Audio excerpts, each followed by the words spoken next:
T20 ప్రపంచ cup 2024లో ఆతిథ్య America జట్టు సంచలన ప్రదర్శనలతో దూసుకుపోతుంది. కెనడా, పాకిస్తాన్లపై విజయం సాధించి సూపర్ 8కి అర్హత సాధించేందుకు అడుగు దూరంలో ఉంది. ఒక ఆఖరి లీగ్ మ్యాచ్లో ఐర్లాండ్తో ఆడనుంది. ఈ మ్యాచ్లో గెలిచినా లేక వర్షం కారణంగా మ్యాచ్ రద్దయినా సరే ఎలాంటి సమీకరణాలు లేకుండా సూపర్ 8కి చేరుకుంటుంది. ఓడిపోయినా కూడా ఇతర జట్ల ప్రదర్శన ఆధారంగా అవకాశాలు ఉంటాయి. కాగా ఈ పొట్టి ప్రపంచ కప్లో పాకిస్తాన్ను అమెరికా సూపర్ ఓవర్లో 5 పరుగుల తేడాతో ఓడించింది. దీనిపై స్పందించాల్సిందిగా యుఎస్ స్టేట్ డిపార్ట్మెంట్ ప్రతినిధి మాథ్యూ మిల్లర్ను ఒక విలేకరి కోరారు. బహుశా క్రికెట్ గేమ్లో పాకిస్తాన్కు అనుభవం లేదేమో అంటూ మిల్లర్ ఫన్నీగా సమాధానమిచ్చారు. నా నైపుణ్యం ఉన్న ప్రాంతానికి మించిన విషయాలపై మాట్లాడటానికి ప్రయత్నించినప్పుడు నేను తరచుగా ఇబ్బందుల్లో ఉంటాను.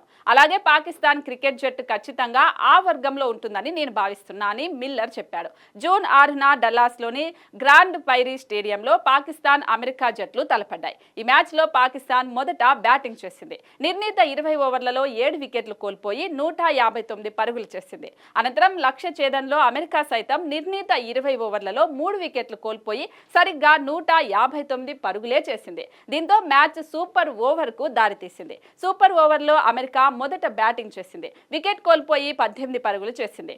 అయితే పాకిస్తాన్ వికెట్ కోల్పోయి 13 పరుగులే చేయడంతో అమెరికా 5 పరుగుల తేడాతో గెలిచింది.